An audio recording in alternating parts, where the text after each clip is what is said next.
versión original, que tiene varias, tituló a este libro The Mind of Primitive Man, la mente del hombre primitivo. Perdón, Susana, un segundo, te interrumpo. Sí. Voy poniendo el PowerPoint ya. Bueno, sí, me olvidé. Vos avisame cuándo crees que lo pase y todo eso, ya lo empiezo a compartir. Y les pido, Bueno, les aviso espérame. también que empezamos a grabar ahora que Susana ya empieza con el relato, entonces si alguien prefiere que su cara no salga, apaga su cámara. Ya pongo entonces el power, perdón, ¿eh? Mercedes, vos me contaste que acá hay un especialista en boas. Sí, Un hemos colega leído en su mexicano. presentación que Eric ha escrito algo o trabajado algo para su tesis, así que le dijimos que esté muy atento a la clase de hoy. Perfecto, perfecto. Y tal vez nos pueda aportar algo en relación a la recepción de boas en México. ¿Sí?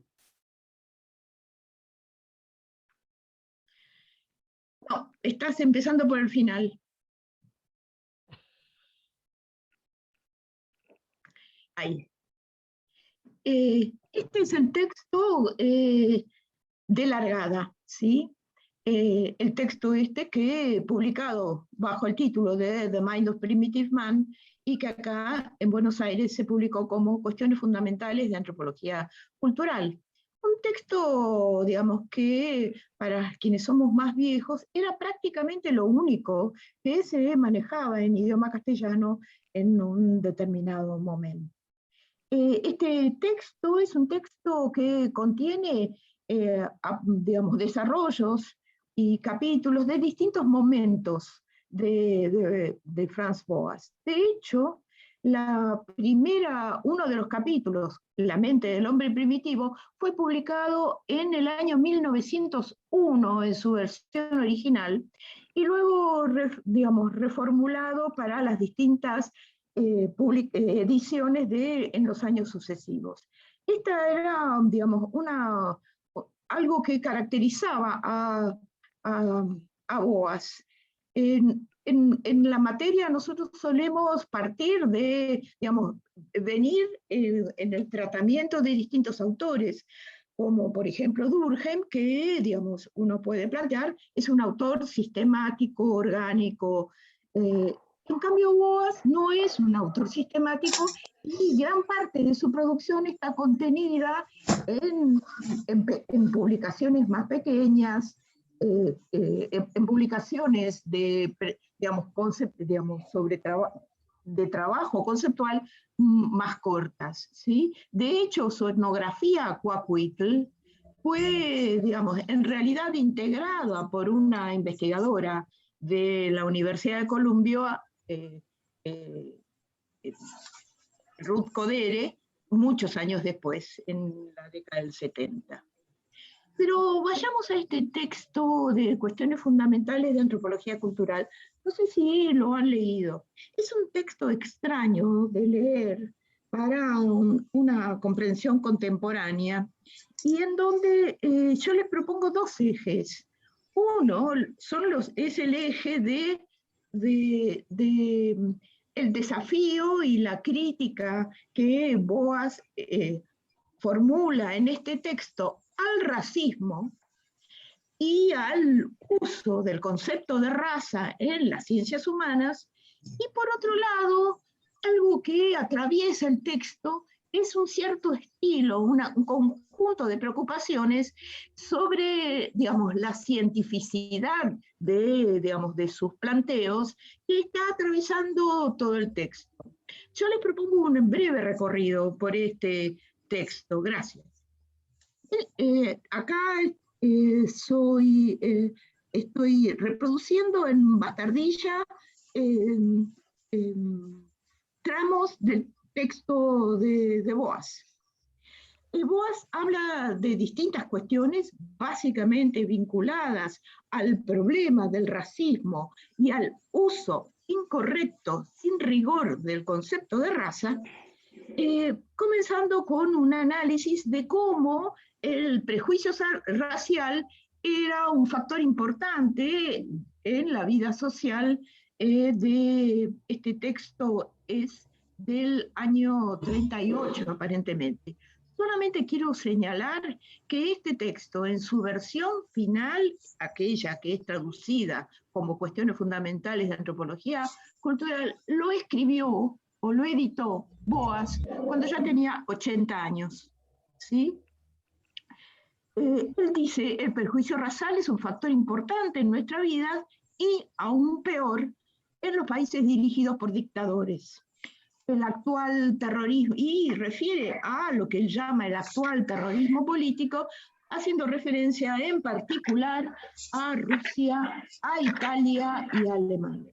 La Rusia de Stalin y, digamos, y la Italia y Alemania del nacionalsocialismo. Sobre esto vamos a volver después. Entonces él va a plantear que es necesario examinar ese sentido común, ese prejuicio racial que atraviesa las vidas de las personas, pero un punto de partida para analizar esas creencias es separar lo que él llama reacciones emocionales de juicios racionales. El prejuicio racial tiene que ver con reacciones emocionales por la cual algunos pueblos fundan su diferencia respecto de otros en virtud de una pretendida superioridad. Pero dice, no es en términos ideológicos, diríamos, o emocionales que hay que responder a este prejuicio racial, sino a partir de juicios racionales. Demostrando los errores que sustentan la teoría, dice Boas, de que el origen racial determina la conducta mental y social de las personas y su estatus social y político. Para ello propone, y esto quiero señalarlo con mucha énfasis, un riguroso análisis. Algunos discípulos de él lo han calificado su enfoque metodológico como puritanismo metodológico. Lo que él propone es un riguroso análisis que debe ser solucionado sobre la base del conocimiento científico y no de acuerdo al clamor emocional. ¿Seguimos? Mecha, Mercedes. Sí. Ahí estamos. Bien. ¿Cuáles son los ejes centrales o los puntos centrales que él argumenta en estos tramos del texto que ustedes tienen como bibliografía? Uno es,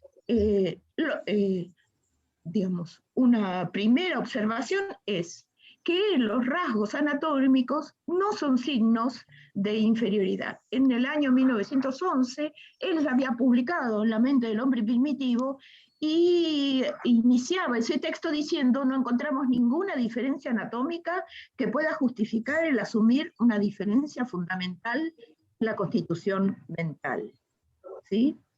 Un primer punto entonces es: los rasgos anatómicos no pueden revelar la inferioridad de algunos grupos. Otro aspecto central y que aparece como un eje central del debate de esa época, después voy a ir a esto, no existen razas o poblaciones puras, ¿sí? Y él dice, el examen imparcial de los hechos demuestra que la creencia en características raciales hereditarias y el celoso desvelo por la pureza de la raza se funda en la suposición de condiciones inexistentes.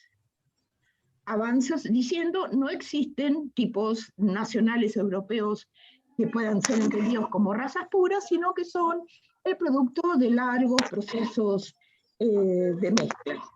Otro punto central, que acá lo marco en mayúscula, jamás se ha probado, ¿sí?, jamás se ha probado que la continua mezcla haya provocado deterioro. Dice, nada en los hechos históricos sugiere que la conservación de la pureza racial asegura un alto desarrollo cultural.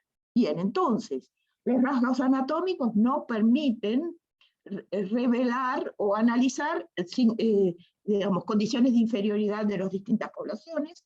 No existen razas o poblaciones puras y no existe evidencia de que la continua mezcla entre las razas haya provocado deterioro. Estoy enumerando y después encuadramos, contextualizamos estas afirmaciones en la década del 30 del siglo XX. Es interesante señalar que en realidad él va a reconocer la superioridad en términos, digamos, culturales de las civilizaciones del viejo mundo o de algunas clases en América.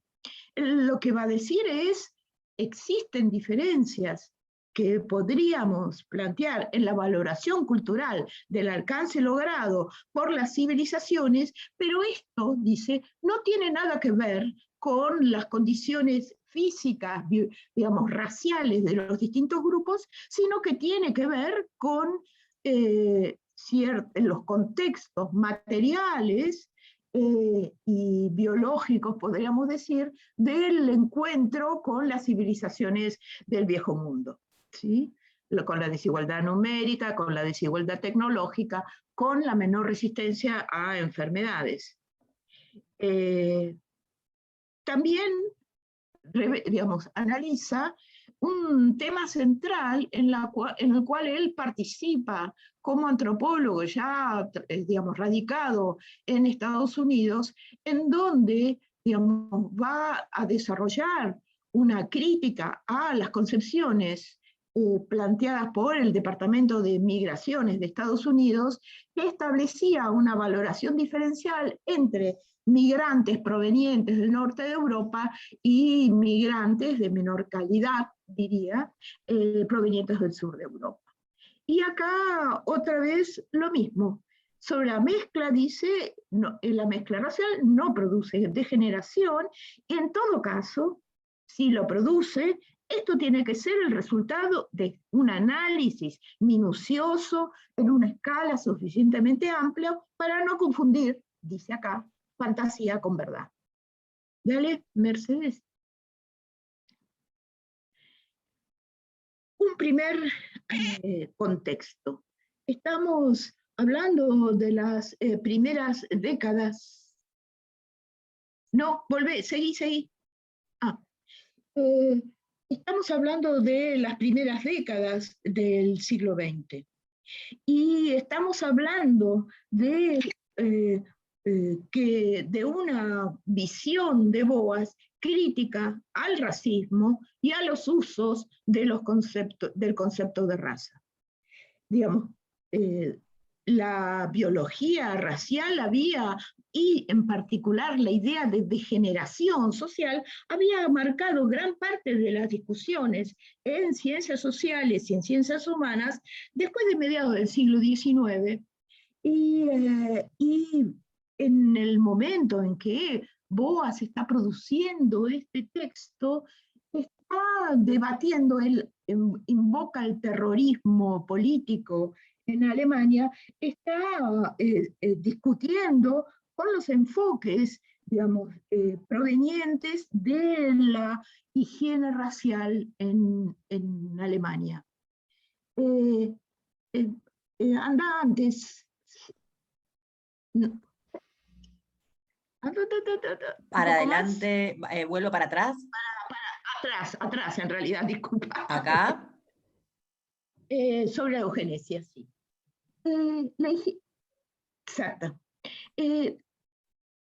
Con quien está discutiendo Boas en este contexto es contra la eugenesia en su versión de higiene racial en Alemania, que había transformado la antropología en una ciencia racial, ¿sí? Y en donde, digamos, una ciencia racial que progresivamente, luego de la recepción de, digamos, de los escritos de Gobineau en Alemania, el escrito de Gobineau en particular, los ensayos sobre la desigualdad de las razas humanas del 55, y luego de un texto del 89 de su discípulo Bachar de la Puig, había sido traducido al alemán, había cobrado un intenso desarrollo en Alemania, aportando a los debates políticos en torno de la supremacía nórdica en un clima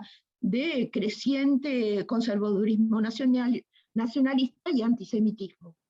De hecho, en 1899 se crea el Partido Antisemita del Pueblo. Un autor básico. Hay, Me parece que alguien tiene abierto el micrófono. Ahora voy a mirar y les recuerdo que bueno. cuando me dé cuenta de que el micrófono está abierto sin querer, se los voy a directamente cerrar yo. Pido disculpas. Bien.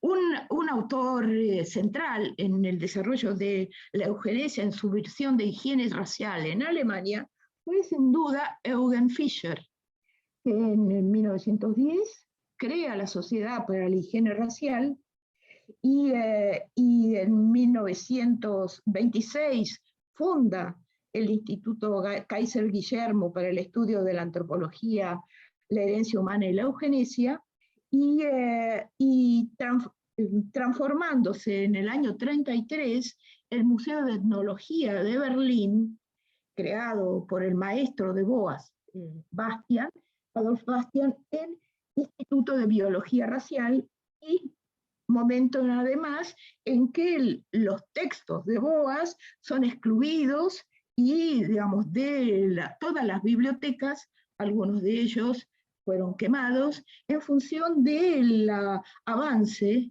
de esta visión de la antropología alemana en función del mejoramiento racial o la eugenesia en términos raciales.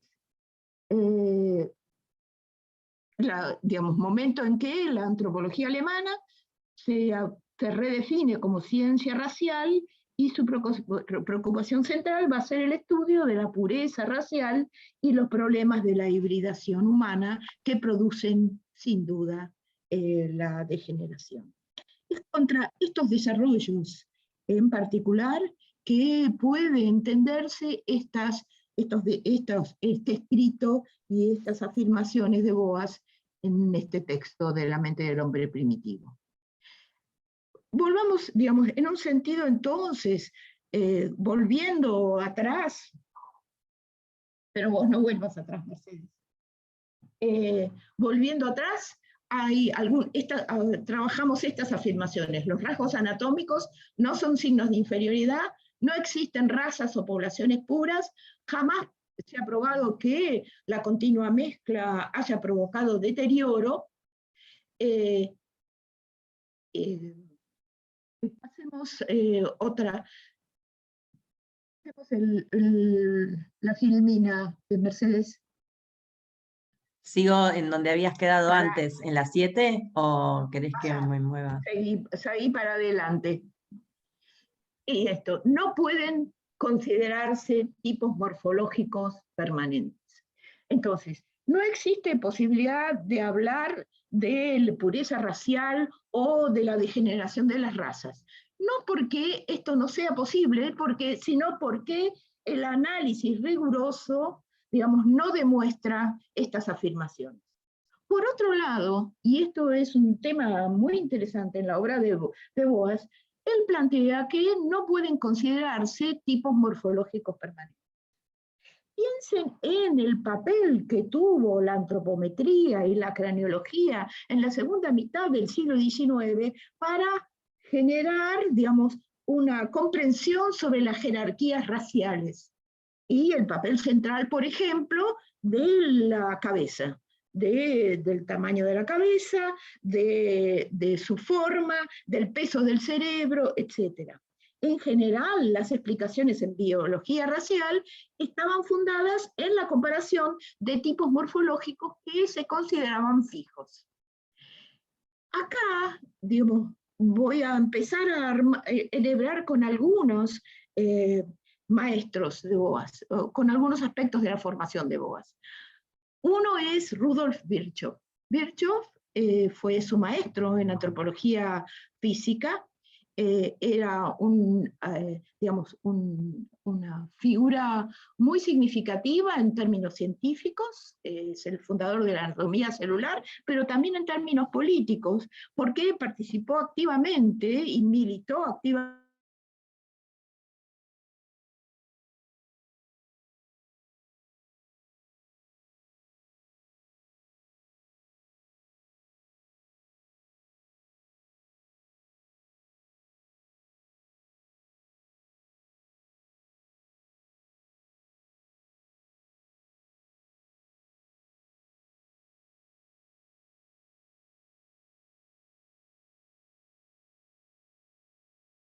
enfermedad, sino que debía ser analizado en términos de las condiciones de trabajo de los trabajadores de las minas de carbón.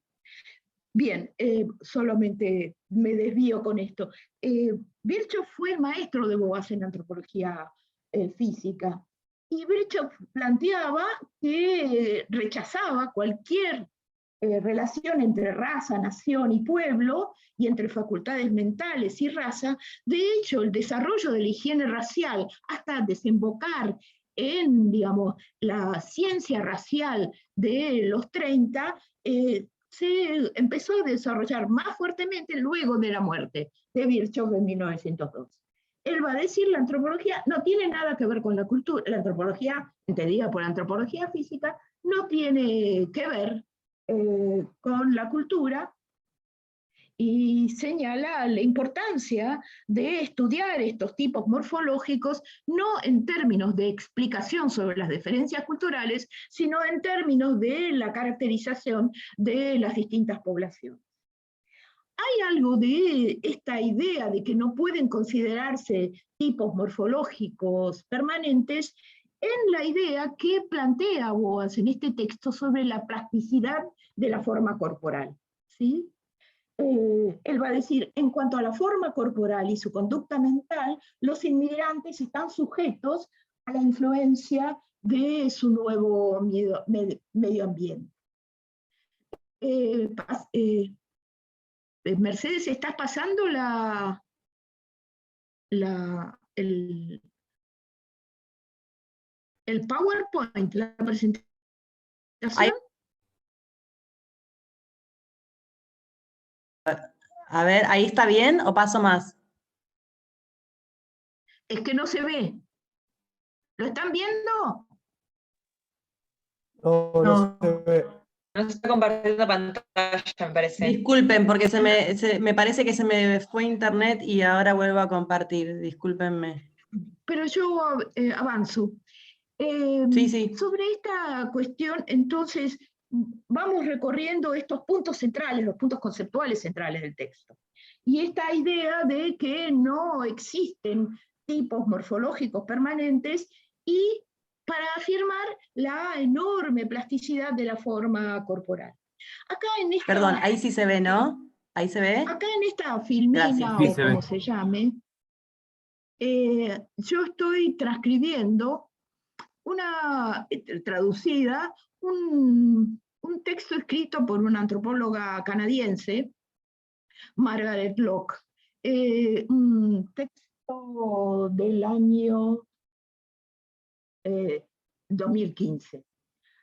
Margaret Lock en este texto está hablando de la epigenética y el redescubrimiento de la herencia a partir de los desarrollos de la epigenética, pero hace una referencia a la idea de Boas, y lo significativo de este reconocimiento de que, como ella dice, los fenotipos adultos dependen de la exposición ambiental, señalando de alguna manera cómo los eventos vitales, por ejemplo, las migraciones y el paso a condiciones de vida diferentes y la exposición ambiental a estos ambientes diferentes, se corporificaban, digamos, se incorporaban en los cuerpos literalmente. Y para eso él hace, en la primera década del siglo XX, una investigación sobre la medición de las cabezas, o más específicamente de los índices cefálicos, de varios miles de inmigrantes y sus hijos en Nueva York.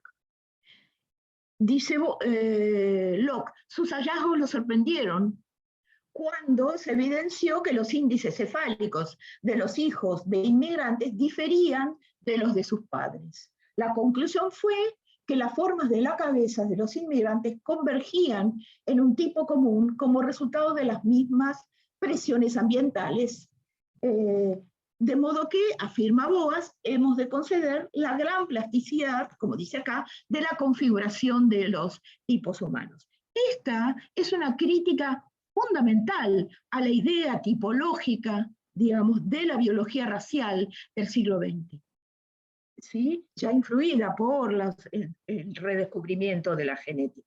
Pero esta idea de los efectos del ambiente sobre el desarrollo de los grupos humanos es un aporte muy significativo y que hoy la antropología, al menos la antropología de la salud y del cuerpo, reivindica.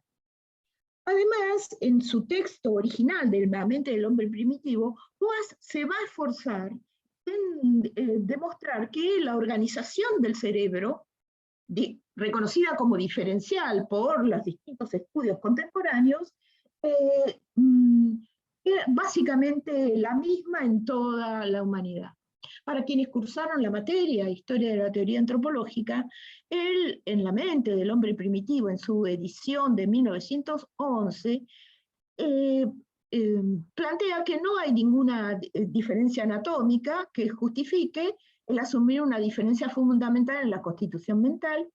Explora las distintas funciones de la mente humana, digamos, reproduciendo en un sentido la visión, y críticamente la visión que Herbert Spencer había formulado a comienzos de siglo, también sobre la mente del hombre primitivo, para decir que las facultades de abstracción, de la inhibición y la selección, que eran funciones caracterizadas en la psicología de la época como funciones universales de la mente humana, eran comunes a toda la humanidad y que la única diferencia tenía que ver con el contenido del material con que la mente operaba.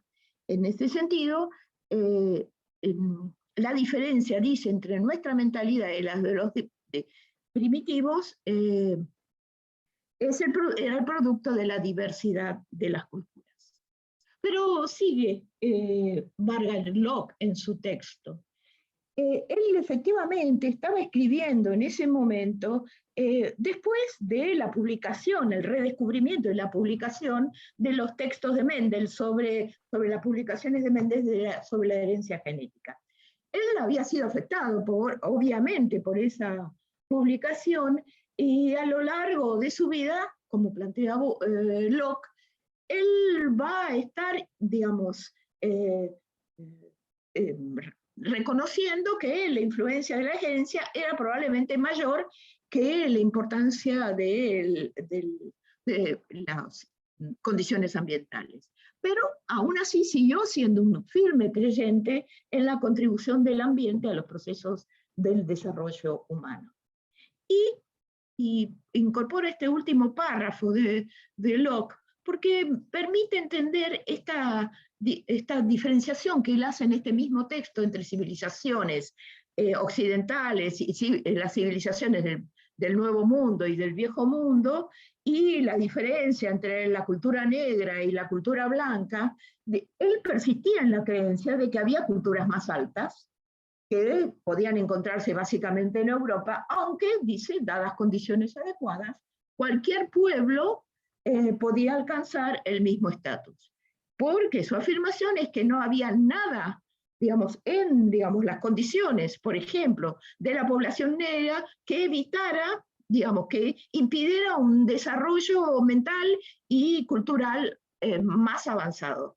Pero que, y en esto en el texto lo afirma con mucha claridad, pero era muy claro que eran las condiciones de la desigualdad material, las condiciones de superioridad numérica y, digamos, el efecto de las epidemias y la transmisión de enfermedades sobre las poblaciones descubiertas, pero sobre todo la desigualdad a la cual estaban expuestos los negros, lo que evitaban, digamos, un desarrollo ulterior de su cultura, ¿sí?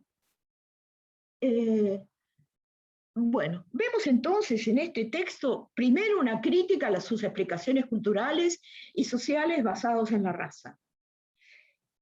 Y un tema central en este texto es que la crítica a estas explicaciones culturales y sociales basadas en la raza no podían descartarse en principio mediante una argumentación ideológica o emocional, aunque obviamente sí había componentes emocionales en el análisis que hace Boas, que debe, digamos, emigrar de Alemania por distintos motivos, pero básicamente por el motivo de las persecuciones antisemitas en su sociedad de origen.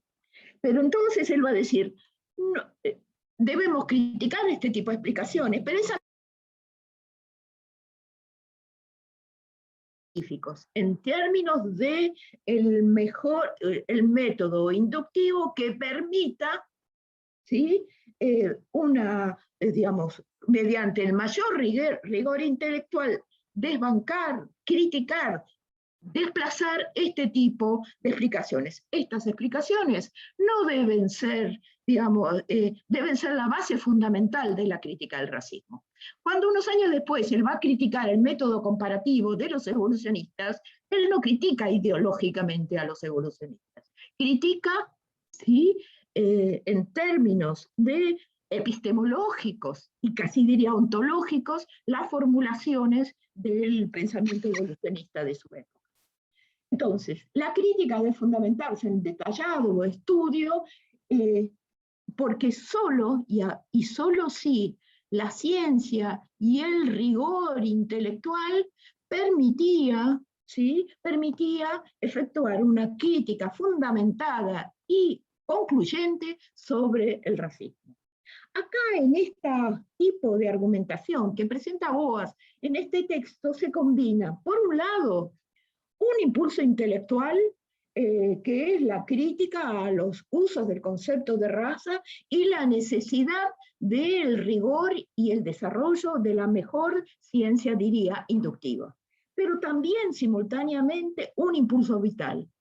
¿Por qué? Porque el camino de la exploración científica era simultáneamente para Boas, ¿sí? Un camino a la libertad personal, digamos, el camino digamos, del rigor intelectual era un camino a la libertad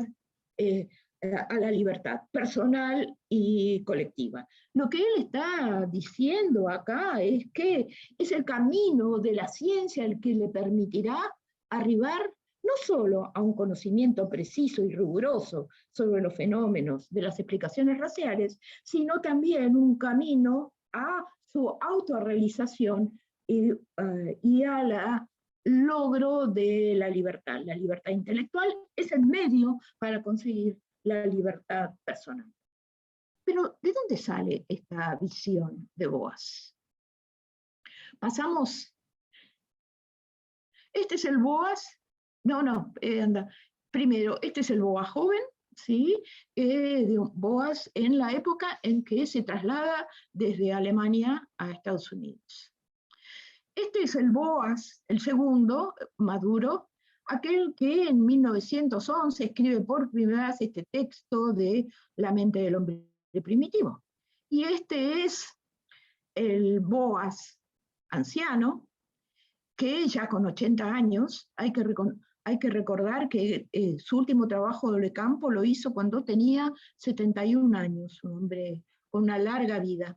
Este es el Boas que escribe la versión definitiva del libro que hoy estamos comentando. Mercedes, ¿me decís el tiempo? Quedarían unos 15 minutos, pero si te querés extender unos minutitos más no pasa nada. Bueno, bien.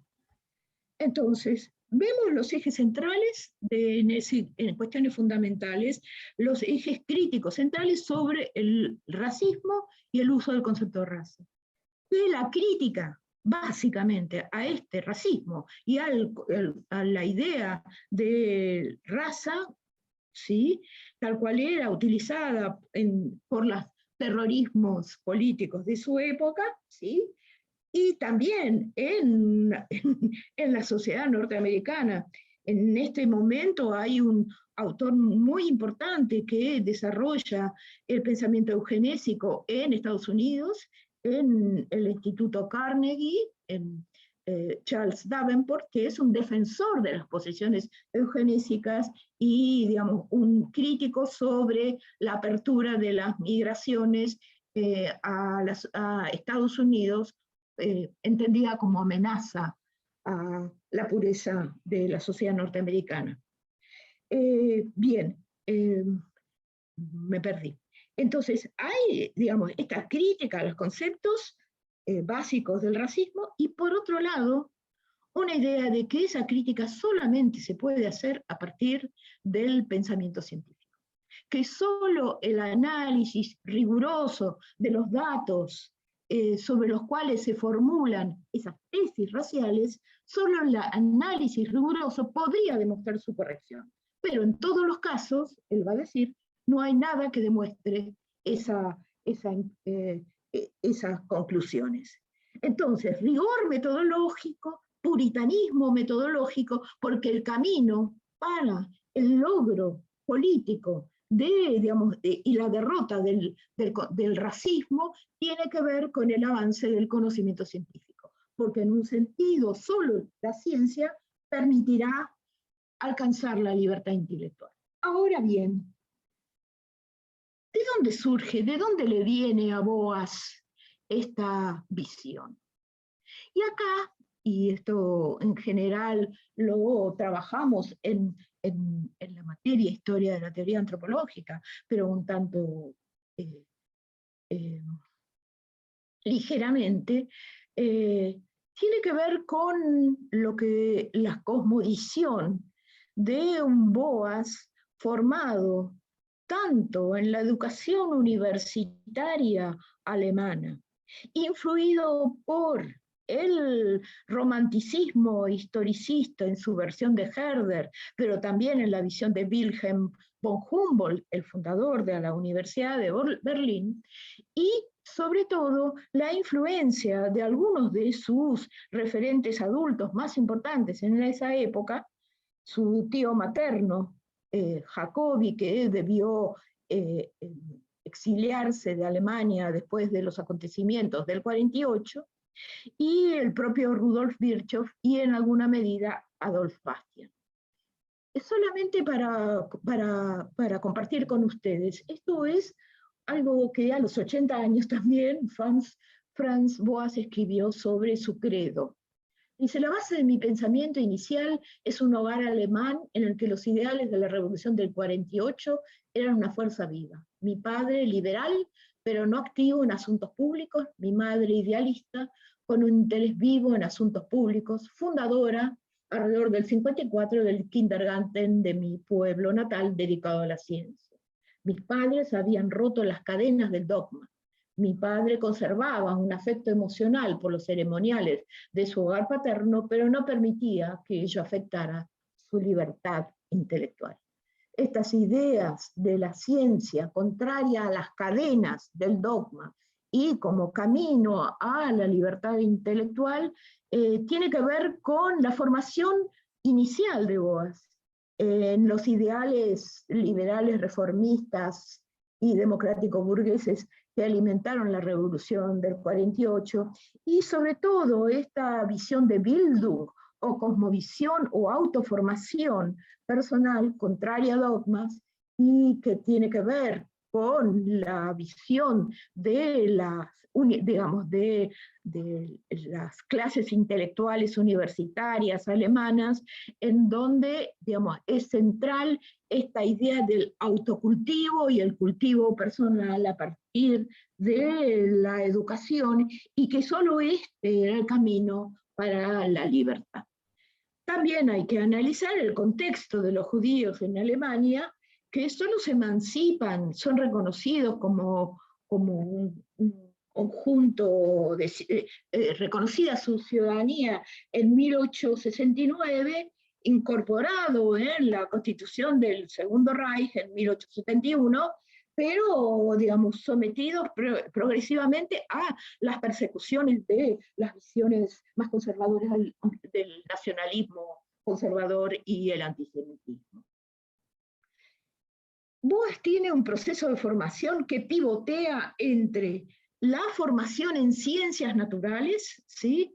en matemática, en física, en geografía, y una formación, entonces, una formación básica en ciencias naturales, y por otro lado, una formación en geografía. Él de hecho se doctora en geografía, muy influida por la geografía de las migraciones y en particular por el enfoque holístico de Alexander von Humboldt en su obra magna del cosmos. Él llama Boas va a analizar en el año 88 en el estudio de la geografía el papel que tiene el enfoque cosmográfico y la descripción abarcativa del universo como punto central para los estudios etnológicos que él comenzaba a emprender. Pero sobre todo Boas es influido por el romanticismo y luego el romanticismo historicista. Y, digamos, hay tramos de sus textos que hacen rememorar en muchos sentidos la obra de Herder, ¿sí? Del iluminismo o de la ilustración alemana y el romanticismo alemán, y esta idea de Kultur, ¿no? En lugar de civilización, y el reconocimiento de la importancia de la diversidad cultural, y la crítica, la idea de linealidad o universalidad del progreso proveniente sobre todo de la ilustración francesa y escocesa de la época.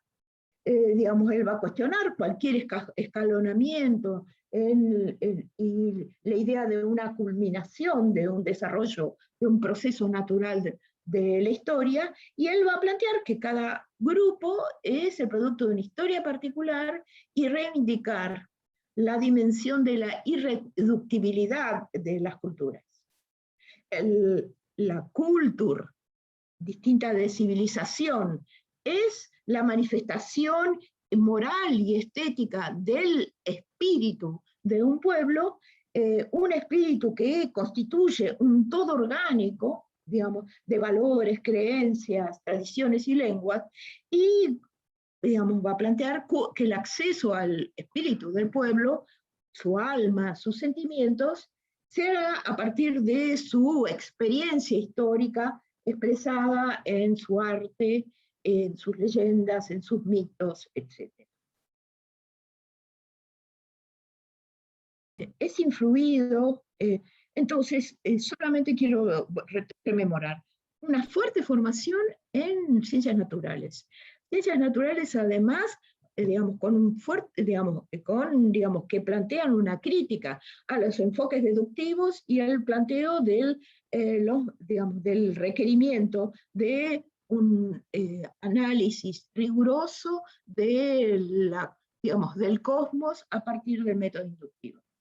La influencia de la filosofía romántica, en particular de Herder, pero también del historicismo con marcas románticas de Wilhelm von Humboldt, fundador de la Universidad de Berlín en 1810, en donde va a plantear que cada pueblo tiene un carácter nacional encarnado en sus tradiciones y estas tradiciones deben analizarse mediante la observación empírica y no la deducción de principios abstractos, un poco en crítica a las concepciones evolucionistas de la lengua, y sobre todo va a plantear la importancia del estudio de las lenguas como expresión del genio de los pueblos.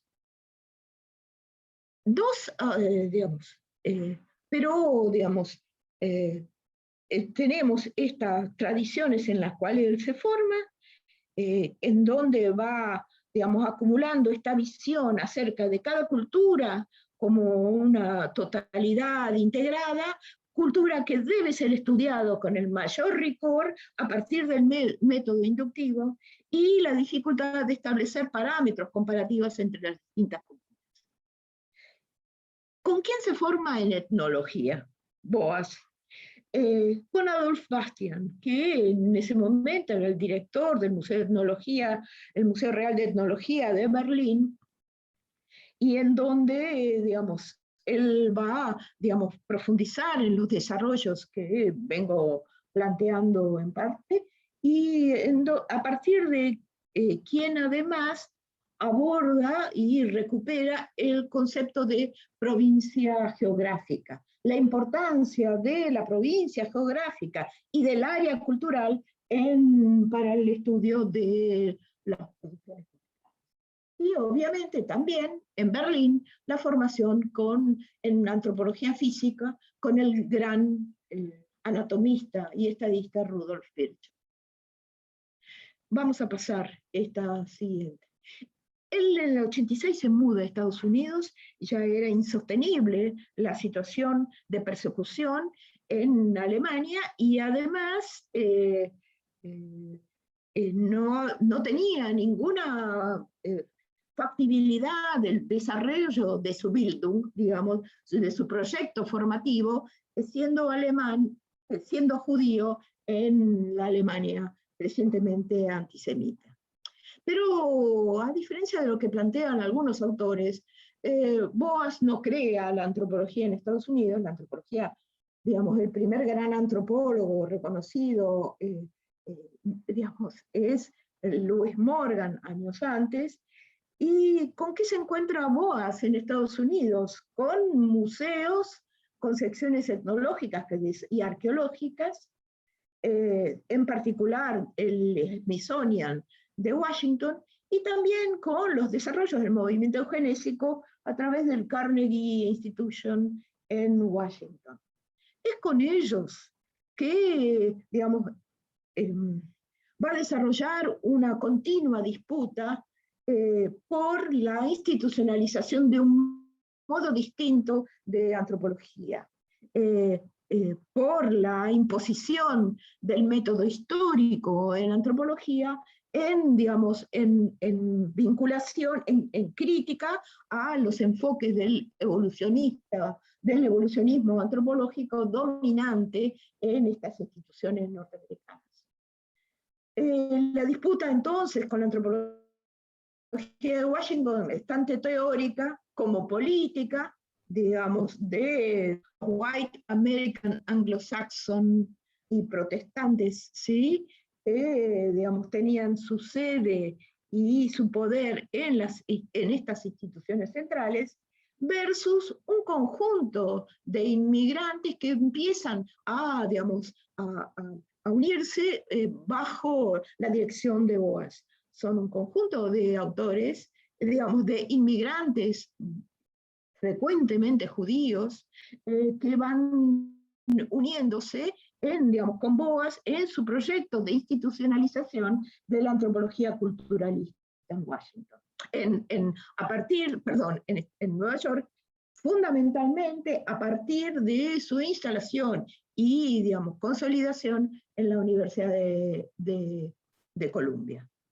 1886 es su traslado a Estados Unidos y 1886 es su primera visita financiada por su pariente, su tío materno, el fundador de la pediatría en Nueva York, que concurre a su primera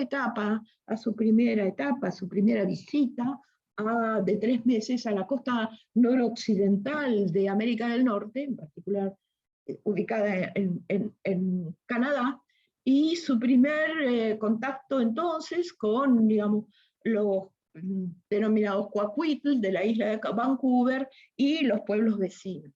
Es en ese momento que conoce a George Hunt, que es un poblador de ahí, de Fort Rupert, que era hijo, digamos, de un escocés que trabajaba en la compañía las compañías de pesqueras, de una compañía pesquera del área, y una mujer Simsian.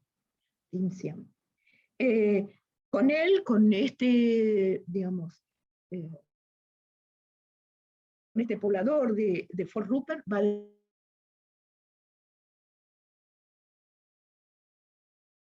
desarrollar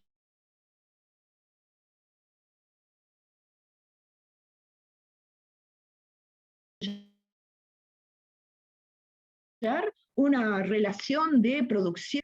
A ver, en 71 años estaba digamos, atravesando Estados Unidos para instalarse una vez más en Fort Rupert y para investigar a estos pueblos.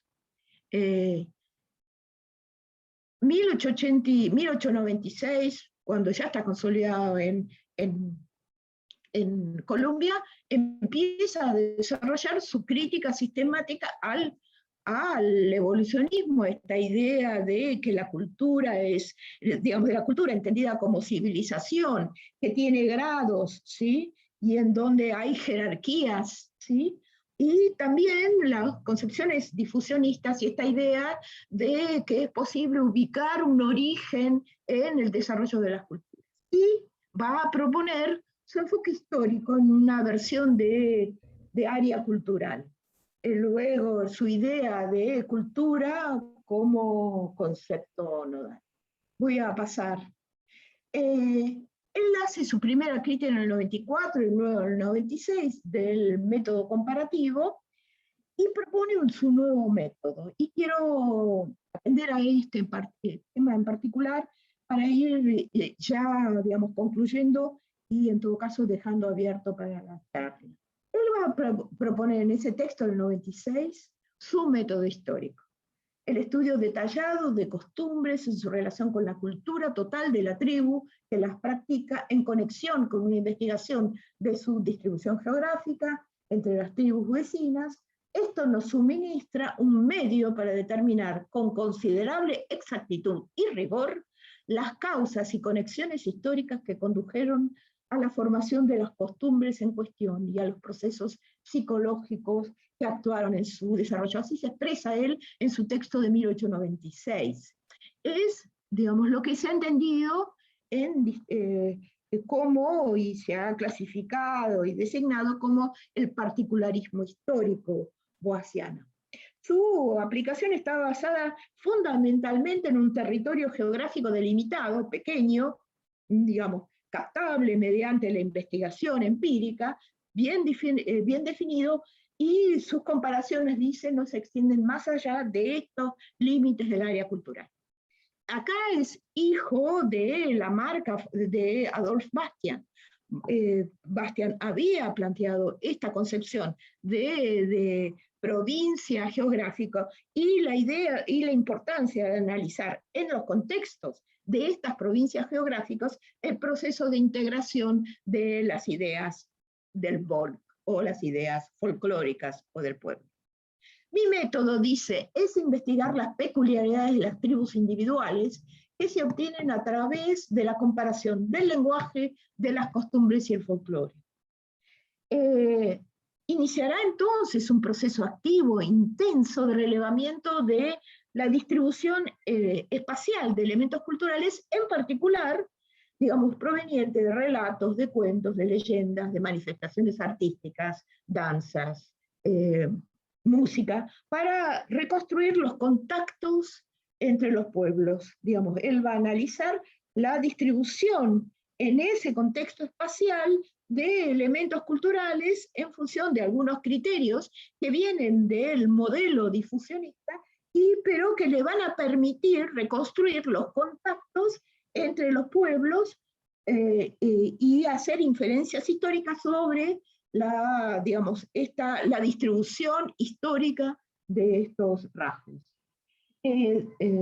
Acá estoy usando sobre todo un texto de Stocking, el gran comentarista de la obra de Boas. Stocking dice que Boas elabora este enfoque particularista histórico en sus estudios sobre el folclore, planteando que los cuentos, los mitos y las leyendas podían ser una herramienta útil para diferenciar y juzgar las relaciones entre tribus.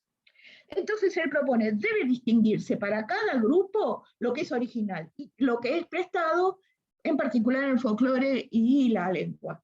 Así, revelando costumbres, quiero señalar con detenimiento esto, revelando costumbres que fácilmente se escapan a la observación o están extinguidas para trazar la historia de las tribus. Dice entonces, me está preguntando sobre este texto del comentarista de la obra de Stocking. Marco, voy a dejar el listado y los materiales bibliográficos para que la cátedra pueda subirlos. Van a ser varios. Este es el texto de Stocking, es una traducción de la cátedra sobre el concepto de cultura en Boas, ¿sí? Pero quédense tranquilos que todos estos materiales se los voy a compartir. Entonces, lo que va a decir es que la evolución de las culturas de estas tribus es un problema histórico. Entonces, él va a decir, va a poner énfasis en la historia cultural y la recolección de textos u otros materiales recolectables, más que el interés que podríamos reconocer en la obra de la antropología, en las obras de antropólogos británicos de la época, más que la descripción de sociedades primitivas en funcionamiento a través de la experiencia directa de la observación participante, esta idea de las sociedades primitivas como laboratorios que permiten recuperar su identidad a partir de la observación directa. Boas, digamos, aun cuando digamos, es un trabajador incansable de campo, durante 29 meses estuvo en distintos momentos de su vida en la costa noroccidental, pero su enfoque estaba más dirigido a recopilar documentación de esta cultura. No era, digamos, reconstruir la cultura primitiva tal cual aparece a los ojos del antropólogo observador participante, que casi se invisibiliza en la aldea, para recuperar las características de la sociedad primitiva como una especie de laboratorio natural. Lo que va a plantear, digamos, frente a culturas amenazadas, que es posible recuperar aún descontando los efectos del proceso colonial, los exterminios, el papel de las enfermedades, etc. ¿Sí? Boas va a buscar, por su parte, la recopilación de documentación de culturas amenazadas para reconstruir las historias de migración y difusión, a partir de archivos de materiales primarios. Así, dice, estas culturas, digamos, lo que va a plantear no es rescatar sociedades en funcionamiento como en un laboratorio natural, sino apuntar a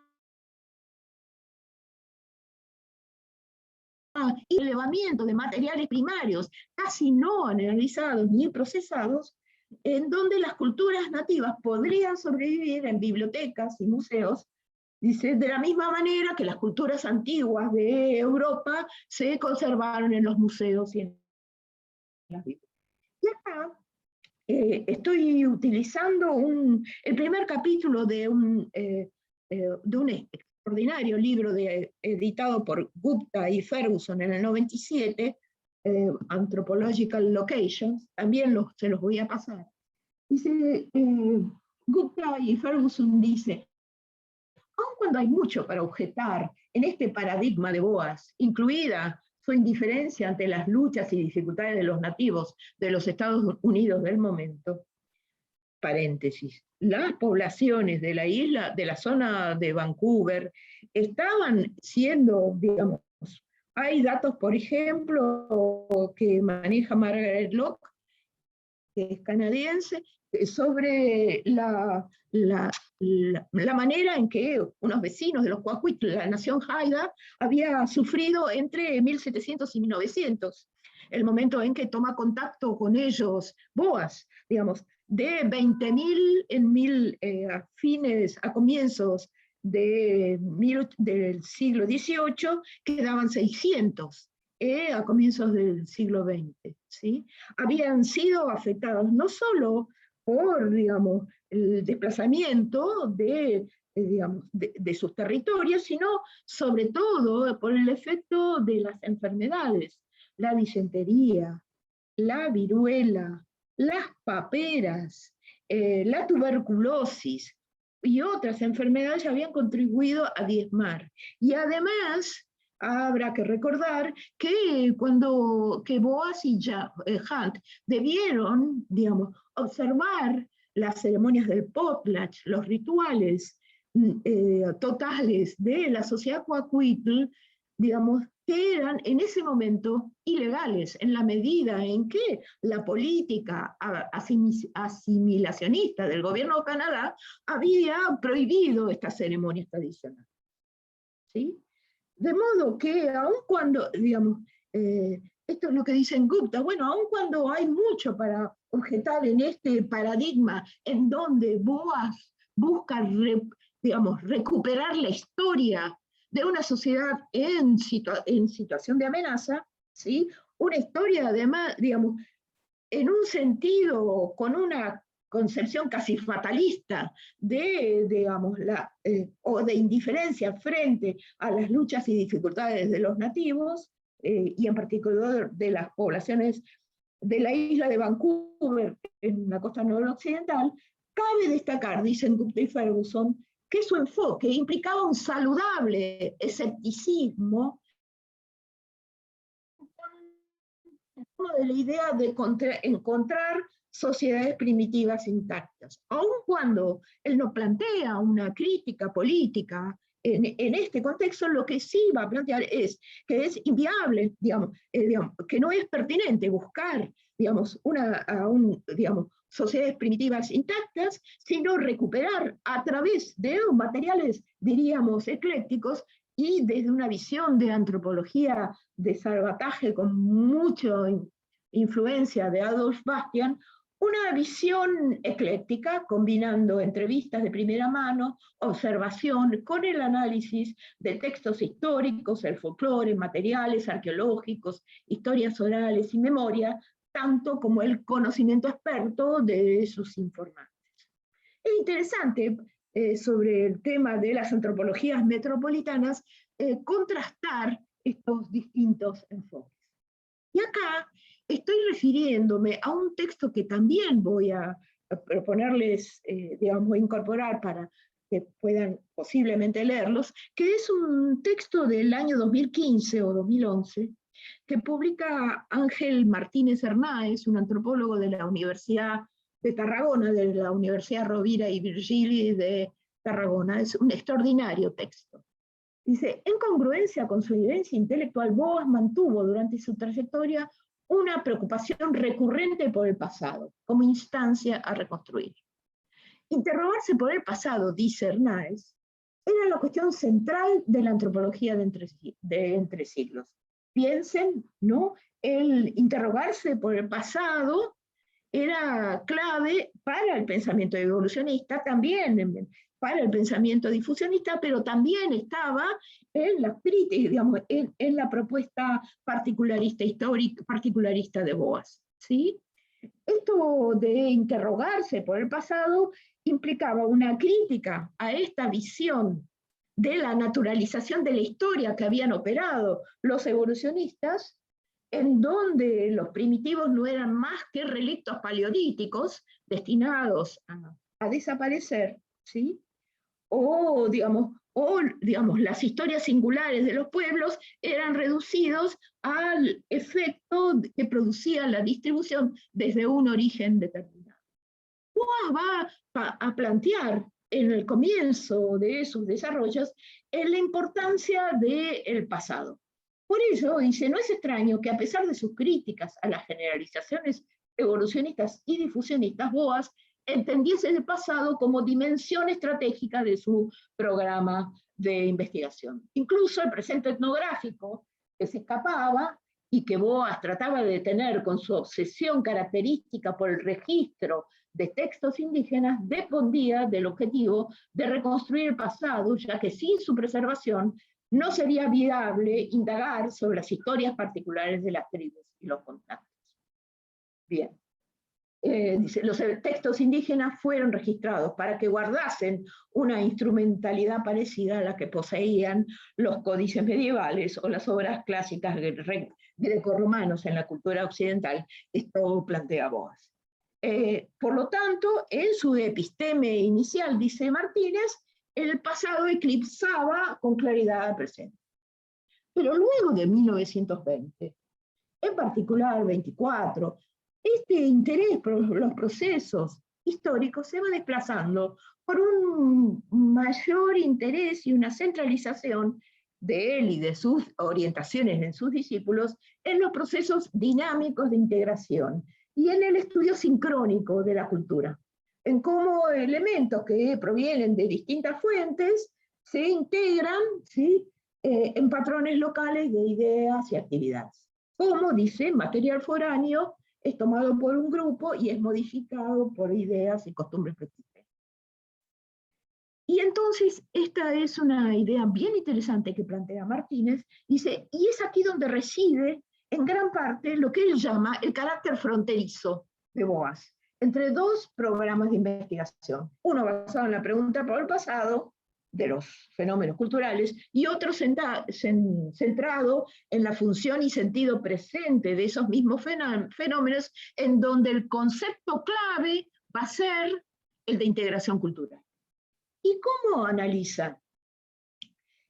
Bueno, sigo un poquito con lo que plantea Martínez. Esta es interesante porque en esta totalidad integrada él no va a plantear jerarquías y va a ser fuertemente crítico como fue del determinismo geográfico al comienzo, o del determinismo racial, del determinismo económico, y Martínez dice, él va a plantear un antimaterialismo y su idea de cultura como totalidad integrada se convertirá en el principio hegemónico de la antropología norteamericana hasta por lo menos la década del 40 del siglo XX, cuando el neoevolucionismo entra en escena junto a la crítica de las aportaciones boasianas, ¿sí? Esta idea de la totalidad integrada, en donde lo que se reivindica no son los desarrollos económicos o materiales, sino la producción de fenómenos de la cultura, los fenómenos de la cultura. Y acá, en este paso, y voy a ir cerrando con este, con este punto, acá entonces la cultura se hace presente muy fuertemente en esta idea de la cultura la impronta del historicismo romántico, del enfoque herderiano sobre el Volksgeist, perdón, profesora Neufeld, que mi pronunciación del alemán, la idea de las totalidades integradas como totalidades culturales, que están y que tiene que ver con la masa total, dice, de materiales tradicionales presentes en la mente de un pueblo dado en un tiempo dado. Como él había planteado en La mente del hombre primitivo en 1911, lo que varían, no varían las funciones mentales de los distintos pueblos, lo que varía es el material tradicional de la cultura. Y ese material tradicional surge de la experiencia de cada pueblo, es el resultado de un proceso de incorporación de rasgos de distintas fuentes, y es, dice, el mejor material para juzgar su carácter, porque encarna sus valores, lo que consideran bueno y malo, lo que es recomendable y lo que es objetable, lo que es bello y lo que no lo es. Revela, dice Stocking en su análisis de Boas, el genio de un pueblo. Idea que, que viene de sus lecturas de los románticos y del historicismo romántico. Esta idea, en esta concepción del espíritu del pueblo, de la configuración de los materiales tradicionales a partir de la experiencia de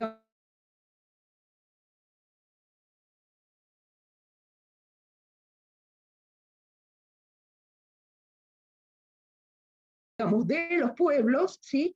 Permite definir de este concepto holístico de cultura que pone en juego, sobre todo a partir de mediados de los 20, que son los principios de pluralidad, relatividad, integración de los comportamientos, de los elementos y determinación de los comportamientos.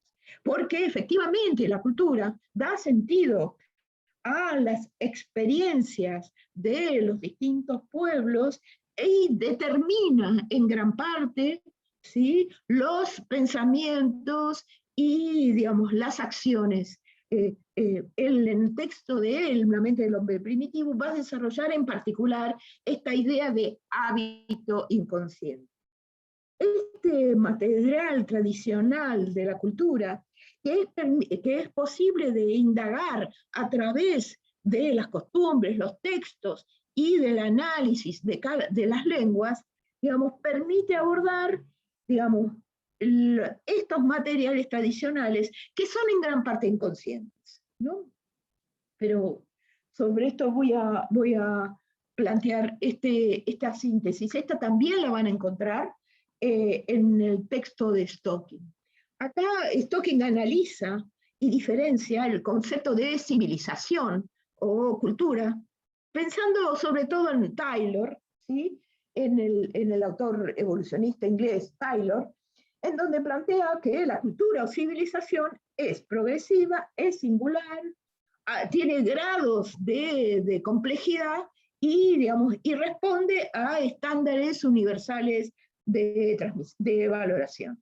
La cultura, entonces, es una cultura marcada a partir, como diría algún autor, a partir de la barandilla ideológica de la razón europea, que distribuye valoraciones y grados de desarrollo de la cultura y estándares universales. Para Boas, dice, a partir sobre todo de la década del 20, va a desarrollar su noción antropológica y plural de la cultura, que es distintiva, que es manifestación de una pluralidad, que determina los comportamientos, eso está muy claro en el texto de La mente del hombre primitivo, y que posee su propio genio, y es una expresión singular de condiciones universales de lo humano.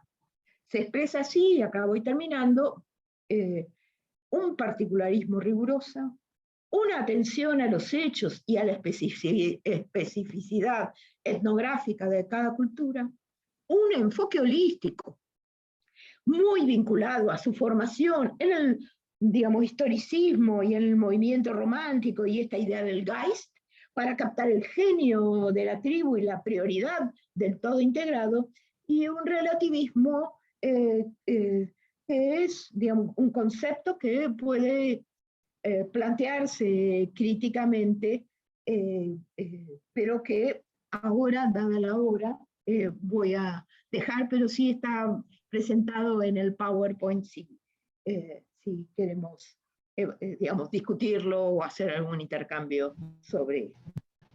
Mercedes, me repasé. No pasa nada. Muchas gracias, Susana, por la presentación. Estábamos recién planteando con María Rosa que como muchos se sumaron después, íbamos a presentarte brevemente de nuevo y agradecerte por estar acá. Bueno, antes que nada, Susana, muchísimas gracias. Me resultó muy emocionante escucharte y anoté muchas cosas. Bueno. Les cuento a los que se sumaron después que estuvo con nosotros, Susana Margulies, la doctora Susana Margulies, profesora consulta de la Facultad de Filosofía y Letras, directora de la maestría que ustedes están cursando, cargo que compartimos, y para muchas y muchos de ustedes, su futura profesora del Seminario de Antropología y Salud de la maestría. Nos queda media horita en la que creo que es poco prudente imaginar que alguien pueda cambiar muy drásticamente de tema. Pero se me ocurre que puedo ir recuperando algunas cuestiones que planteó Susana dentro de los grandes ejes que fuimos planteando para el seminario la clase pasada. Antes que nada, creo que todos tenemos claro que lo que estuvo planteando Susana por las fechas que manejó, tienen que ver con lo que nosotros planteamos como el contexto de la expansión colonial, el contexto de la situación colonial en la que se producen los vínculos entre los pueblos europeos, americanos, asiáticos, africanos, y en este caso el vínculo dentro del territorio de los Estados Unidos entre los pueblos nativos de estos territorios y los pueblos europeos en expansión, es decir, hicimos una muy breve referencia a la clase pasada a la peculiaridad del continente americano y su situación de nuevas democracias, entre comillas, en el momento en que se consolidaba la situación colonial. Es decir, lo que me parece que es interesante marcar es de qué manera en lo que Susana fue contando, desarrollando, también va aportando a los tres ejes que marcamos que atravesarían la totalidad del seminario. Uno de ellos, este eje que tomamos de los desarrollos de Eduardo Menéndez, y que tiene que ver con los cambiantes pesos que adquiere en la teoría, en las teorías antropológicas, el valor asignado a las estructuras como dominando por sobre los sujetos, o a la posibilidad de los sujetos de hacer algo con esas constricciones estructurales. Este sería el primero de los ejes.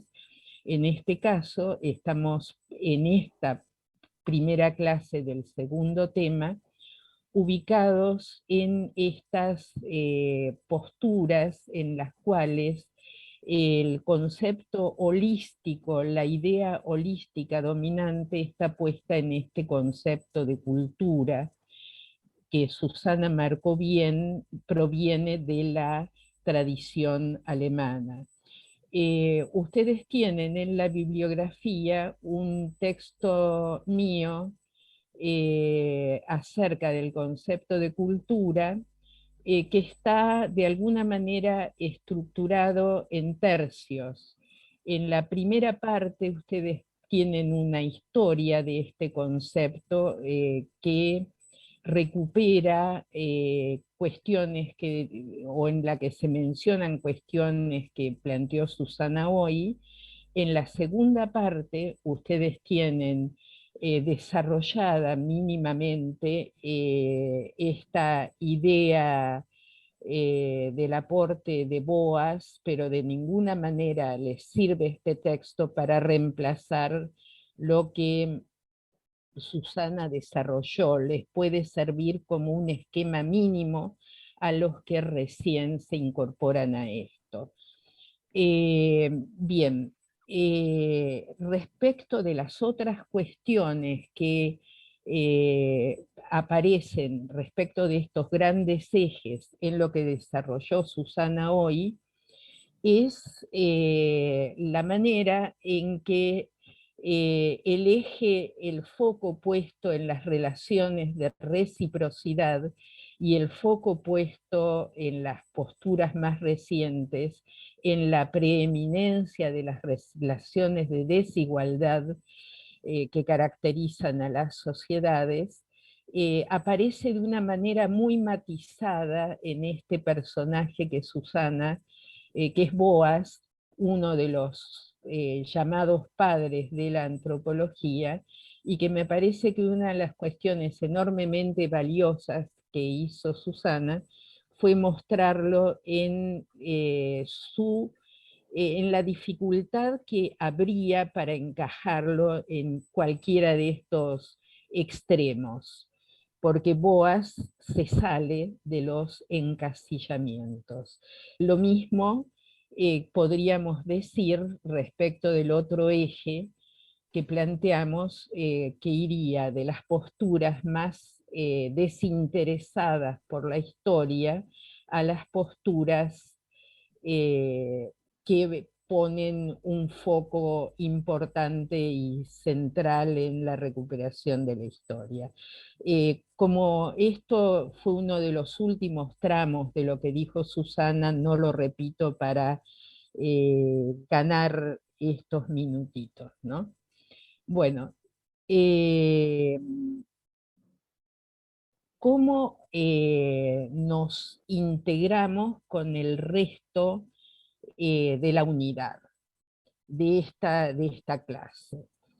Como bien planteó Susana ya, Boas hace escuela. Es el fundador de la Escuela de Antropología de la Universidad de Columbia. Yo diría que todo bicho que camina en ese momento pasó por Columbia para formarse, si es que quería formarse en esta disciplina. Y no solamente los que luego fueron antropólogos, los que fueron los discípulos de Boas, sino que por la estructura de las universidades norteamericanas de ese momento, también se formaron con él los flamantes sociólogos, los flamantes psicoanalistas del momento. Y esto hace que nosotros podamos, por una cuestión de síntesis, vincular a los estudiantes que se forman con Boas también con otro de estos movimientos brutales de esa época, que es el que protagoniza Boas en ese momento, muy tempranamente. Boas sale de Alemania muy tempranamente, antes de que se desencadenen en Alemania y el resto de Europa los fenómenos de la década del 30 al 40. Y aquí, es decir, primero les cuento a qué me refiero, y después les pido que se fijen en el programa, en las fechas de nuestra bibliografía de este punto. En ese momento, la expansión, la consolidación del nacionalsocialismo en Alemania hace que personajes como Freud, bueno, perdón, tengo que hacer una breve referencia histórica a hechos que no tenemos por qué dar por supuestos. Toda la década de 1930 es una década cargada de historia, si ustedes quieren. Ha terminado la Primera Guerra, que yo les decía que muchos llamaron la Primera Guerra Europea, en 1918, pero las consecuencias de esta guerra atraviesan toda la década del 20 y la del 30. Países como Alemania soportan muy mal el haber sido derrotados en la guerra. Ya les conté que pierden sus colonias, no todas, pero hay espacios sobre los cuales Alemania había comenzado a expandirse y que al finalizar la Primera Guerra los pierde. Hay en Alemania también un proceso de inflación, de hiperinflación brutal, y es el que genera el base nacionalsocialismo, es decir, la que es en el poder avanza sobre los países vecinos, sobre Polonia, sobre Austria, sobre Francia, etc. Este avance genera lo que podemos considerar fue, por un lado, un genocidio que incluyó no solamente al pueblo judío, sino al pueblo gitano y a cantidades de minorías, o no tan minorías, pueblos considerados como minorías que vivían en esta órbita. Y generó también una migración que tomó como objetivo fundamentalmente los Estados Unidos de América del Norte,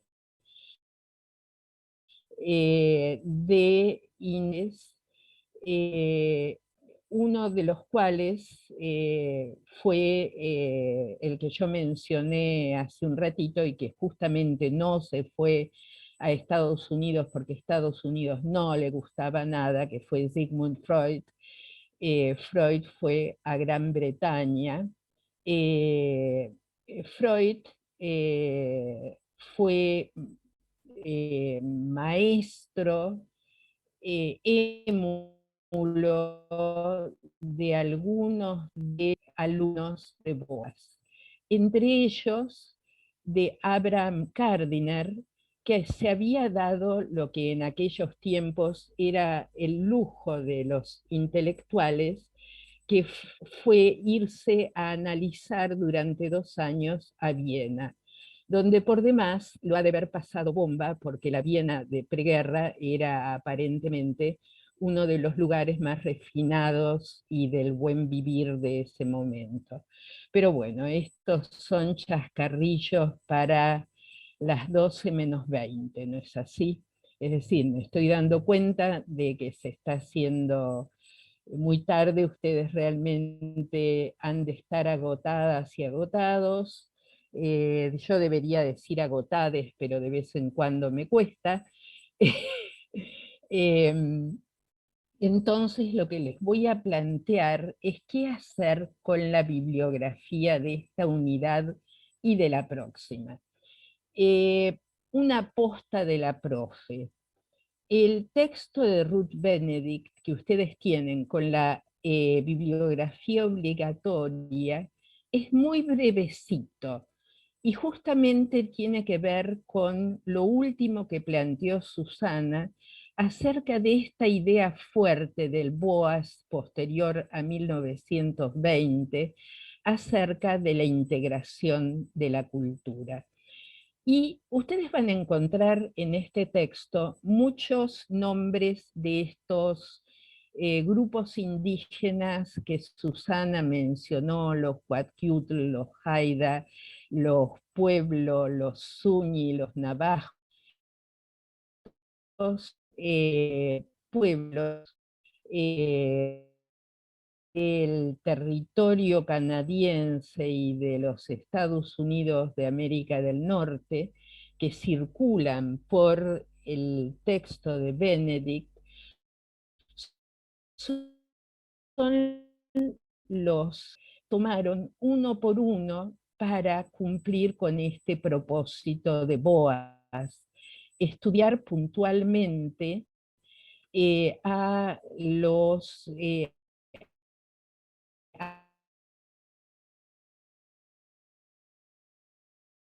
a áreas culturales. Por ejemplo, un Fred Egan se dedicó a estudiar el área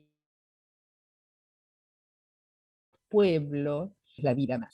En el texto de Benedict ustedes encuentran esta idea de integración cultural bien sintetizada. Y les voy a pedir que no dejen de echarle un vistazo a uno de los textos de la complementaria, que es el texto de Ralph Linton. ¿Por qué? primero les cuento quién es Linton, además de uno de los estudiantes de Boas.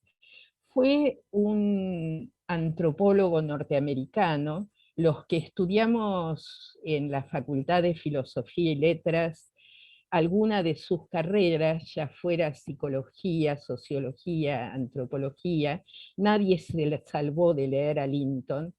Y el texto que ustedes tienen para leer no es de los viejos textos de Linton, por ejemplo, El estudio del hombre, no sé si lo pueden ver aquí, sino el texto que ustedes tienen para leer es el primer capítulo de un texto sintético que era que se llamaba Cultura y Personalidad, y que era un breviario del Fondo de Cultura Económica. Como todos son muy jóvenes, no saben quizás que en los 60, 70 el Fondo de Cultura Económica publicaba una maravillosa colección de libros chiquititos, mentira, eran mentirosamente chiquititos porque el papel era papel arroz, así que cabía una barbaridad. Bueno, ese título que ustedes tienen para leer muestra qué hicieron los alumnos de Boas con la herencia de Boas. Vamos a darle un pequeño crédito a este texto la clase próxima, pero yo les pido que lo lean porque se lee fácil, y que lo lean pensando en que en realidad lo que está campeando en todo esto es algo que es parte de ese espíritu de época de la década de los 30 a los 60, que es la idea de configuración, la idea de Gestalt en alemán. Ustedes dirán, estas profes se pasaron haciendo citas en alemán en un momento en el que no pueden darse vuelta y escribirlo en el pizarrón. Bueno, estas son las desgracias de la virtualidad, pero sí lo encuentran en los textos y en el PowerPoint de Susana especialmente. Bueno, esta idea de que el todo es antes de las partes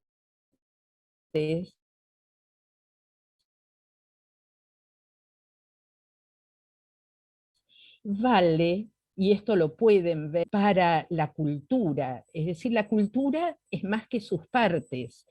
El arte de un pueblo es de determinada manera, un pueblo se expresa por medio de su arte de determinada manera porque en realidad esa cultura, que es una configuración, hace que sus integrantes piensen su relación con la naturaleza de determinada manera que está vinculada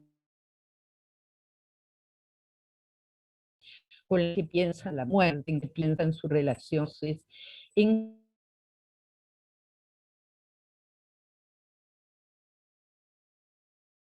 que piensan de qué decir, todo eso forma parte de una configuración. Y entonces esto que sucede con la cultura, estos autores, estos intelectuales de ese momento que forman parte de esta promoción, que si ustedes miran, en realidad están escondidos en nuestra bibliografía en la fecha en que se ha publicado la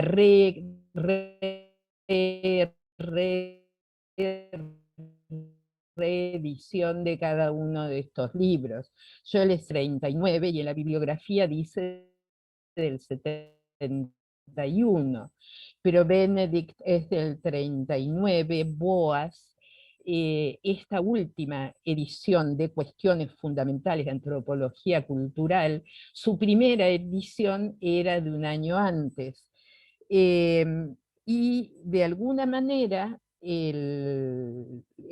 los textos originales de Linton, no Cultura y Personalidad, que ya les conté que es muy posterior porque lo sintetiza, en realidad vienen también de esa década del 30. Bueno, en ese momento estos autores lo que plantean, y esto también pasa con los sujetos. Los sujetos son individuos, no podemos descartar que su naturaleza individual, pero sin embargo su esencia como individuos es el que pertenecen a estas configuraciones que llamamos cultura. Y en realidad en ellos Boas para estudiarlos. Ustedes van a ver que este capítulo, lo primero que atribuía a Boas, plantear, fíjense ustedes que aquí no es cuestión de hacer tonterías, sino de actuar científicamente.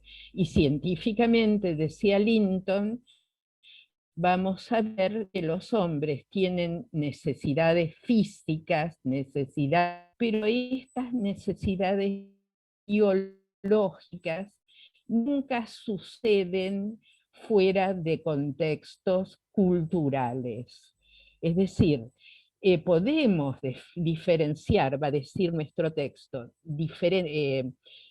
necesidades psicológicas de las necesidades biológicas, pero por más que alguien tenga hambre, aquí nadie va a comer a sabiendas una lombriz.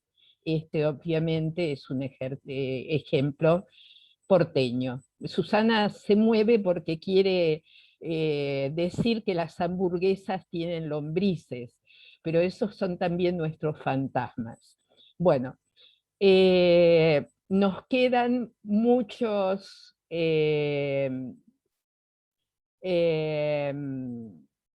temas pendientes, entre ellos explicar qué es esto de la relación entre cultura y personalidad que empecé a contar recién.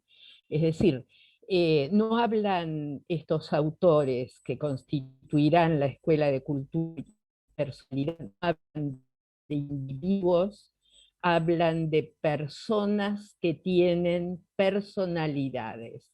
Los estudiantes, los graduados de la carrera de antropología que tenemos tendrán, supongo que ya lo han mirado, la oportunidad de mirar segunda vez el texto de Menéndez, en donde él justamente repasa estas cuestiones que han sucedido con la historia de la antropología, en la cual se ha dicho que la antropología siempre se desinteresó por la cuestión de los sujetos, y a lo que llama la atención Menéndez es que estas escuelas que estamos viendo en este momento tan por arriba, a partir de esta década del 30, están hablando de estas cuestiones y están hablando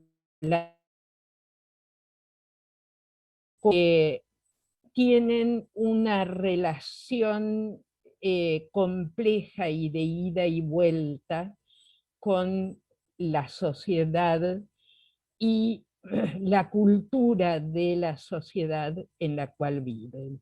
Y que esta cultura es algo así como el todo, por esto hablamos del holismo, y el holismo, si yo tuviera el pizarrón detrás, estaría escribiendo la palabra inglesa whole, y diciendo de ahí viene el holismo con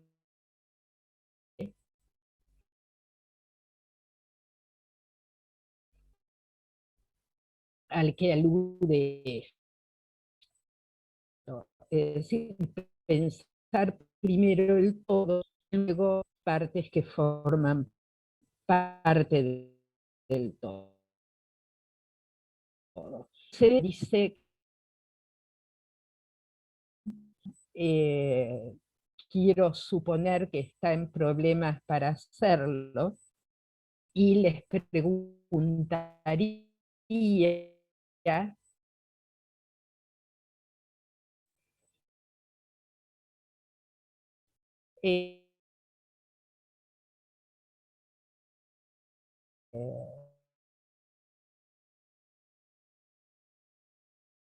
hay preguntas, la bibliografía de la próxima clase. La próxima clase necesariamente vamos a dar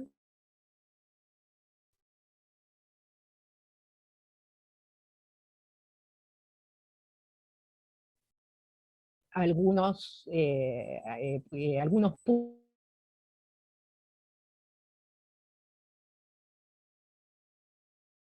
puntos que tienen que ver con la Escuela de Cultura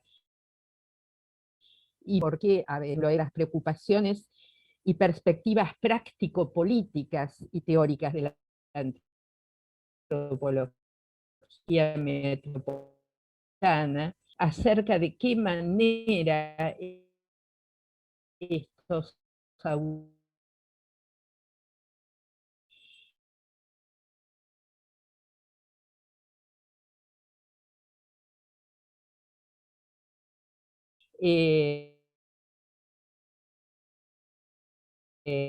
se ha sido en Estados Unidos unos años después de esta década del 30, en la cual nosotros la estamos presentando hoy, porque Ruth Benedict también va a ser parte de esa antropología norteamericana durante la guerra, pero lo dejo aquí como intriga. Y bueno, para la clase próxima, nosotros vamos a seguir en esta unidad con la antropología social británica, es decir, supongo que a esa altura la línea del tiempo que volveremos a presentar nos va a ubicar en la contemporaneidad de aspectos de la clase próxima con la clase de hoy.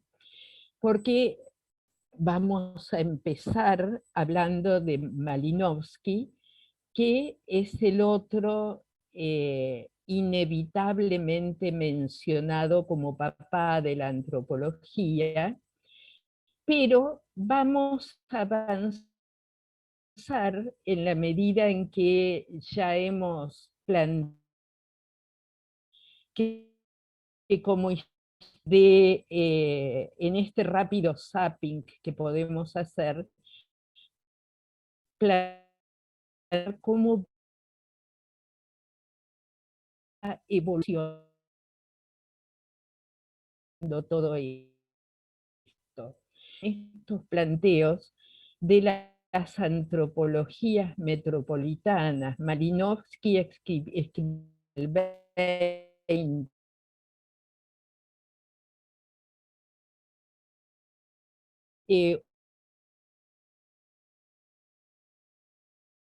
cuando sí. Pero luego ustedes van a tener una lectura de Annette Weiner, Los trobriandeses de la Papúa Nueva Guinea, que lo tienen en español en una traducción por la que pido disculpas. Fue una traducción de alguien de buena voluntad y yo la revisé con poco tiempo, con lo cual los que sepan inglés sabrán que tiene problemas.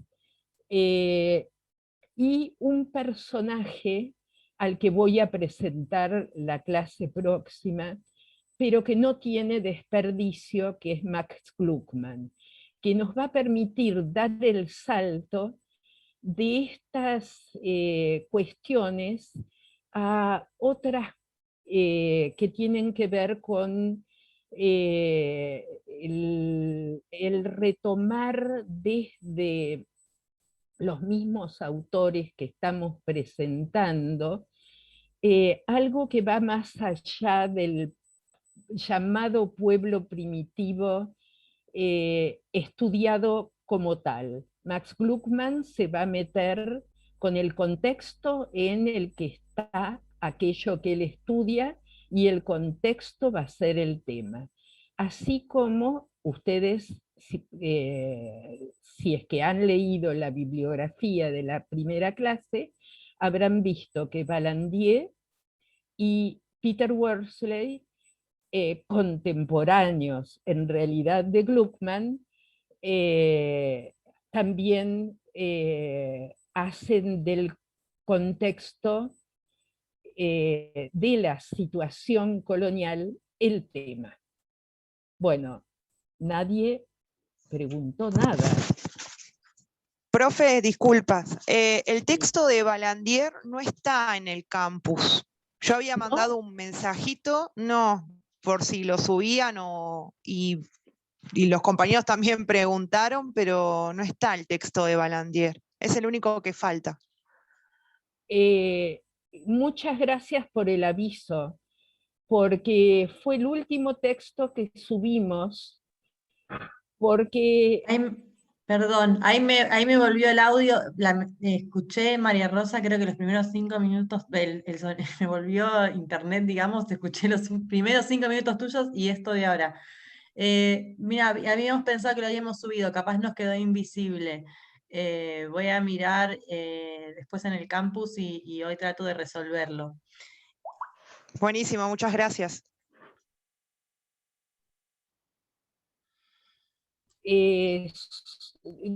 No sé si se corta el audio o si podemos seguir hablando. Mercedes. No, y ya nos estamos como empezando a pasar bastante de la hora de la clase. Bah, ya son las 12 en punto. Sí, por eso Pues yo me voy tendríamos que ir cerrando. silenciando, pero como no sé si quedó muy abruptamente cerrado esto. Bueno, yo la verdad es que no, pido disculpas, pero en la última parte de la clase no puedo escuchar nada. Así que no sé qué decirles. Espero que les haya quedado bien grabado, porque encima soy la host de la reunión, así que después lo veremos en internet. Pero bueno, las preguntas que quedaron ahí pendientes en el chat, vamos a tratar de responderlas durante la semana, porque nos quedamos con muy poquito tiempo, ya nos estamos pasando de la hora, así que bueno, eso, muchas gracias por estar presentes y tan atentos y atentas a la clase. Y para la semana que viene, que recuerden que no es la clase que no es sincrónica, pero sí vamos a subir algunas cosas en el campus, vamos a tratar de responder estas preguntas y hacer algunas aclaraciones sobre la Escuela de Cultura y Personalidad y pasar ahí sí, un poco avisar qué textos leer para la siguiente clase sincrónica, que como María Rosa les comentaba, por lo menos eso es lo que llegué a escuchar, va a tener que ver con el funcionalismo británico. Así que diría que vayamos cerrando y que recuerden que vamos a abrir el foro, así que las preguntas que quedaron pendientes, si no llegaron a hacer hoy, las pueden ir subiendo ahí, y en lo que podamos, y sin abusarnos de ella, también podremos hacerle y trasladarle algunas preguntas a Susana en caso de que sea muy necesario. Así que, y vi que ya ya les pasó el mail, así que eso. Bueno, no sé si Susana quiere decir algo, María Rosa, y si no, vamos dando por cerrado. Una cuestión práctica, una persona cuyo nombre, perdón, no me pude fijar, preguntó por los textos complementarios, parecería que no los tenemos accesibles. Eso los vamos a revisar, porque en realidad la bibliografía de este seminario está pensada como un hojaldre, una especie de capa finita superior, que es la bibliografía obligatoria, como para que en atención a que hay muchas personas que provienen de otras disciplinas, que sepan que pueden comenzar por esa bibliografía obligatoria, pero que la bibliografía complementaria es fundamental también. Complementario no quiere decir no importante, porque, por ejemplo, respecto de la primera clase, en realidad nosotros teníamos como complementario un segundo texto de Menéndez que quizás es menos conocido que el que pusimos en la bibliografía obligatoria. Y en la bibliografía complementaria de esta clase está mi texto, que en realidad es indispensable para alguien que venga de otra disciplina también. Y el texto de Linton es indispensable si es que queremos entender algo acerca de la Escuela de Cultura y Personalidad, aunque sea en los términos más genéricos. Así que vamos a revisar esto para que puedan, para estar seguros de que pueden, seguras y seguros de que pueden acceder a la bibliografía complementaria. Susana, no sé. No, bueno, solamente agradecer la invitación, que fue un placer. Son esos temas sobre los cuales uno se complace en presentar. Les agradezco a todos la atención y sí, Mercedes, las preguntas que se hagan en el foro me las podés pasar y en la medida de lo posible podré responderlas. Solo como comentario, yo les voy a pasar al equipo del seminario la bibliografía de referencia que utilicé, algunos autores cité, para quienes quieran avanzar sobre esta puedan tenerlas disponibles.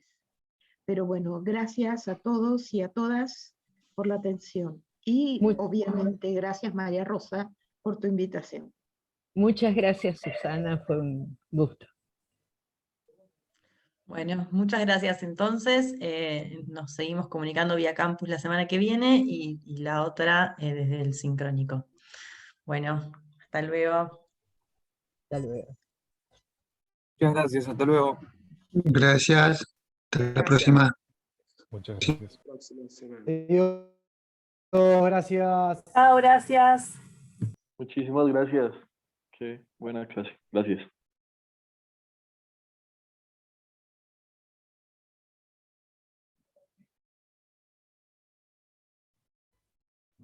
Bueno.